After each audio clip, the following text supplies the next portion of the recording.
Hello and welcome to new discovery.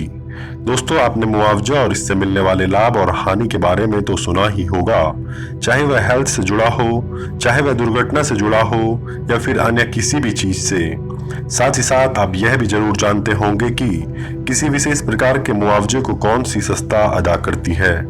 लेकिन क्या आप जानते हैं कि यदि कभी कोई अंतरिक्ष यान अंतरिक्ष से गिरकर पृथ्वी पर किसी की निजी संपत्ति को नुकसान पहुंचाता है तो इसका मुआवजा कौन अदा करेगा या कोई अदा करेगा भी या नहीं?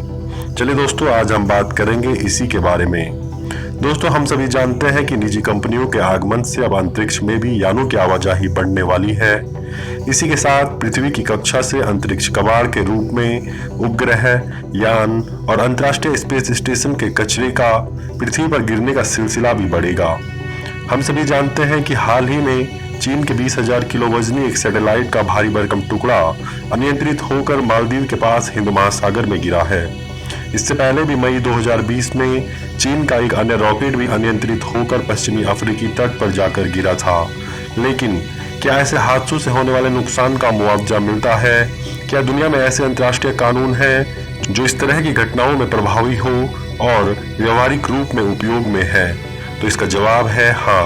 विभिन्न देशों की सरकारों ने आपसी सहमति से ऐसे कानूनों को मान्यता दी है जो किसी देश के अंतरिक्ष कबाड़ से होने वाले जानो माल के नुकसान से हमारी रक्षा करते हैं। चलिए दोस्तों, पहले जान लेते हैं अंतरिक्षीय कचरा क्या होता है।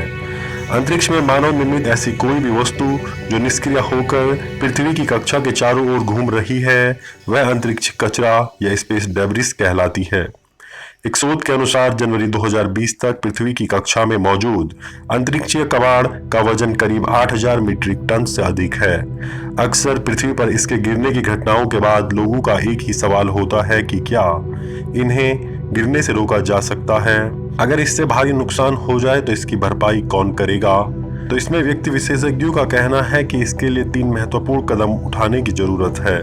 पहला, अधिकृत संस्थाओं को ऐसी खतरनाक परिस्थितियों को पहले से रोकना होगा।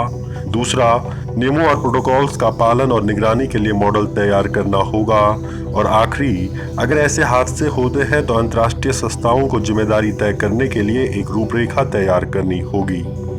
चलिए दोस्तों, जानते हैं कि यदि अंतरिक्ष यान घर पर गिरे तो क्या करें। अगर किसी देश का अंतरिक्ष यान आपके घर पर गिरे और दुर्घटनाग्रस्त हो जाए तो ऐसे हादसों के लिए अंतर्राष्ट्रीय संधि, समझौते और कानून मौजूद हैं। वर्तमान अंतरिक्षीय कानून दरअसल 1967 की आउटर स्पेस ट्रीटी और 1972 की लाइबिलिटी कन्वेंशन के तहत प्रभावी हैं। दोनों समझौतों को अमेरिका ने भी अपनाया है। इसके अनुसार अंतरिक्ष यान का क्षतिग्रस्त या दुर्घटनाग्रस्त होकर किसी अन्य देश की सीमा में गिरने पर यह 2 देशों की सरकारों के बीच का मुद्दा होगा। दोनों संधियों के अनुसार ऐसे हादसों के लिए वह देश अंतर्राष्ट्रीय स्तर पर जिम्मेदार होगा और अंतरिक्ष यान से होने वाली किसी भी क्षति के लिए उत्तरदायी होगा, भले ही क्षति उस देश की किसी निजी कंपनी द्वारा ही क्यों ना हुई हो। आइए जानते हैं यह कानून कैसे काम करते हैं। इन कानूनों के अनुसार आपके देश को यह साबित करने की आवश्यकता नहीं होगी कि किसी अंतरिक्ष यान के मलबे क्षतिग्रस्त टुकड़े ने पृथ्वी की सतह पर या किसी सामान्य विमान को नुकसान पहुंचाया है। इतना ही नहीं, मान लीजिए कि चीन का अंतरिक्ष यान हमारे देश में किसी दूरदराज गांव में एक घर पर गिरकर नष्ट हो जाता तो इस स्थिति में भारत सरकार राजनयिक स्तर पर चीन से मुआवजे का दावा करेगी और फिर आपके नुकसान का भुगतान या भरपाई करेगी अगर भारत ऐसा दावा करने का विकल्प चुनता है तो।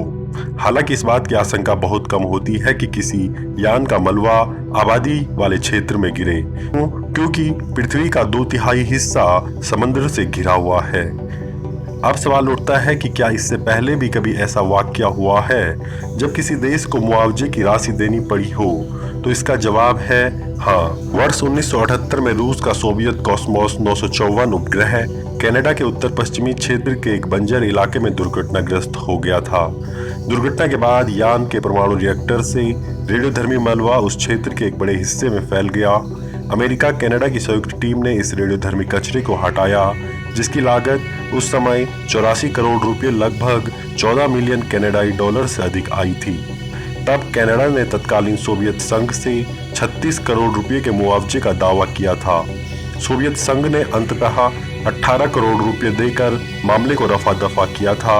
यह पहला और अब तक का एकमात्र ऐसा उदाहरण है जहां लायबिलिटी कन्वेंशन के तहत बने कानून और संधि समझौते का उपयोग किया गया है, जब एक देश का अंतरिक्ष यान किसी दूसरे देश में दुर्घटनाग्रस्त हो गया हो। दोस्तों, यही आज का हमारी इस वीडियो का अंत है। Thank you. जय हिंद।